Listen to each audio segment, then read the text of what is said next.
behaviors that Sean's learned about with wolves can be translated into the picking and training of a dog. So I'm going to give you a little dog advice now. I'm going to tell you this with a bit of a caveat, which is that my 3 dogs are the worst behaved dogs on the planet, okay? But this is how you're supposed to pick a dog. How many times have you heard this? You go to a breeder who's got a litter, and your friends or whoever, or even you might say, oh, this one dog, he came running right up to us, and he jumped in our lap, and he was barking, and he licked my face, and we took him home with us. Congratulations, you have a beta. That's not always a bad thing, but you're going to spend a lot of time convincing the beta that you are the alpha, and as long as you can get him to understand that, you will have a totally decent life with him. The dog that is behind that really friendly dog is your alpha, not the greatest family pet, because an alpha always will butt heads with you and always will think that he's the right one and that you're the wrong one. After the alpha will come the tester dog.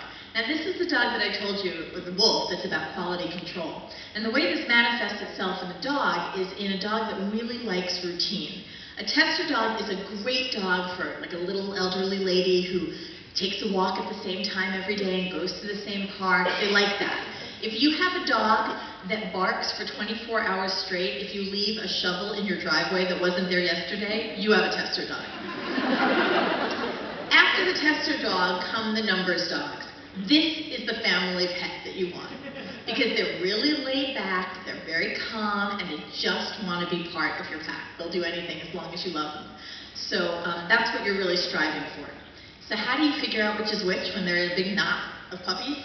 Take your car keys out of your pocket and shake them, and they will sort in order. That's what I hear. So just remember that if you got there 2 days after people are picking off the beta and the alpha, just keep that in mind. Be the first one to pick. So socializing dogs sometimes goes against the wild in them. So for example, I have a dog named Dudley. He's my oldest dog, and his goal in life is to eat the UPS man. And so every day we have a fight, and Dudley starts barking, and I go, Dudley, shut up, which is exactly what I shouldn't do. This is what I should do. I should say to Dudley, Dudley, thanks.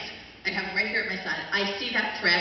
I can see him walking down the driveway. I really appreciate you acknowledging the pack threat. Thank you. But here's this man on my porch, and here I am exchanging the package with him.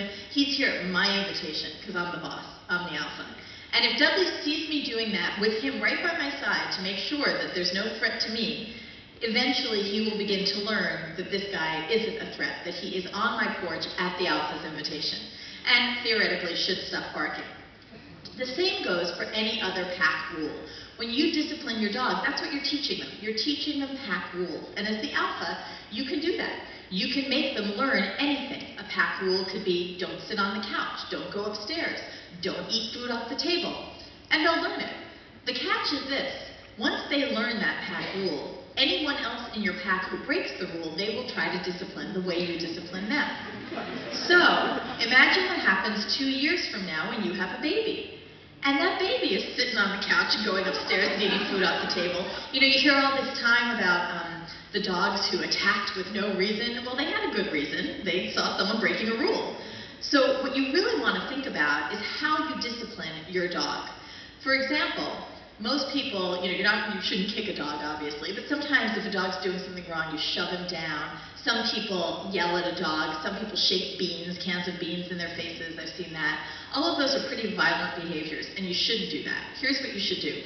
When your dog is doing something right, slide your arm right under his belly and cuddle him up and give him a lot of warmth and affection. When he's doing something wrong, like he jumps up on the couch, you take the dog, you lift him up, and you very clinically move him away from you. Put him down. What you're doing is denying the dog warmth. That's his punishment. Now, fast forward 2 years, you have the baby. The baby's sitting on the couch, the dog is there, and he's going, he doesn't belong on the couch, I'm going to teach him a lesson. Instead of snapping at your child, biting your child, or doing something else that's a little violent, what's he going to do to punish your child? He's going to get up, and he's going to deny him warmth, which is exactly the behavior you want for the safety of your kid. So you can all thank me. So now, before I turn this over to questions, I'm actually going to do something that I don't often do, which is to talk about a book that is different from Lone Wolf. And that's because this year I have 2 books coming out. I have on June 26th my first young adult novel being published. It is called Between the Lines, and it was co-written with my daughter, Samantha. It was actually Sammy's idea. She called me up 2 years ago on book tour, and she is 16 now, so she was 14 back then. And she called me up and she said, "Mom, I think I have a really good idea for a book." And I said, "All right, let's hear it." And she said, "What if every time you closed a book, the characters inside it were like actors who could get off the stage, and they had lives and personalities other than the roles that they played in the book, and they lived in that world? And what if every time a reader opened the book again, they had to snap right back into Act 1, Scene 1 and perform it all over again? And what if there was a prince in a fairy tale who really didn't want to be a prince in a fairy tale, but couldn't figure out how to get anyone to see him as anything but his character? And then it turned out that there was a 15-year-old girl who was kind of a loner and liked to read, who really fell hard for a kid's fairy tale because the prince who was drawn in it was really hot. And one day she realized he actually was talking to her, and he wanted her help getting out of this book. And I thought, wow, for anyone who's ever had a crush on Mr. Darcy, this is the perfect book. So Sammy said, "Can we write it?" And I said, "Well, we can write it. I am not writing it for you, but we can write it." And what ensued were 2 years of us sitting side by side at my computer on school vacations, summer breaks, after school, weekends, literally writing every single word together. We wrote sentence by sentence. And if you think it's hard to get your kid to clean up her room, you should try doing this with her.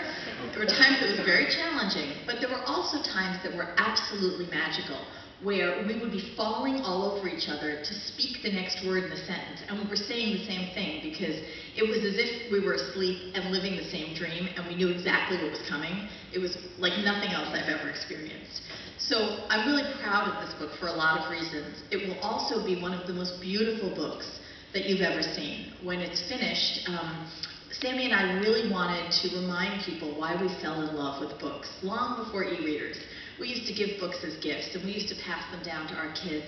And at the turn of the century, fairy tales had the most beautiful masterpieces of art as illustrations in them. And when you see Between the Lines, they will have 4-color, beautiful masterpieces of art in them as well as different colors for different narrators. It's a really pretty, beautiful book, so I'm very excited about that. And if you wanted to share my books with someone younger in your life, but they haven't quite been ready for some of the emotional content that I write about, this is a really great way to get them started on my writing and my stories. And hopefully, if you have a crush on Mr. Darcy, you might want to pick it up as well.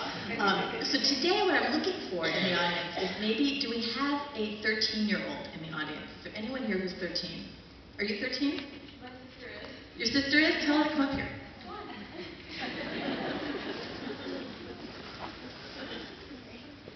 You're getting an advanced copy of the book. Oh my God.